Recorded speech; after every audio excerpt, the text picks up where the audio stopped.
भारतीय अन्न सुरक्षा आणि मानक प्राधिकरणानं आयुष मंत्रालयाशी सल्लामसलत करून आयुर्वेदिक आहाराची यादी जारी केली आहे।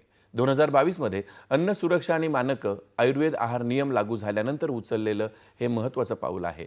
यामुळे भारतीय पुरातन काळापासून नावाजलेल्या अन्नपदार्थांच्या ज्ञानाला मुख्य प्रवाहात आणलं जाणार आहे।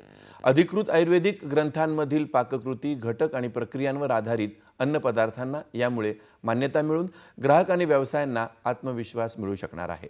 आयुर्वेदिक आहार उत्पादनं तयार करण्याकरता व्यवसायांना विश्वसनीय संदर्भ सामग्री देखील याद्वारे प्रदान केली जाईल।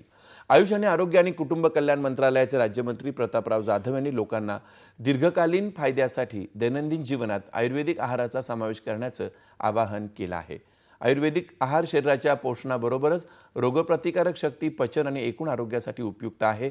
या उपक्रमामुळे अन्न उद्योगातील नियामक स्पष्टता वाढून चांगल्या आरोग्यासाठी आयुर्वेद आधारित पोषणाचा मोठ्या प्रमाणात स्वीकार केला जाईल।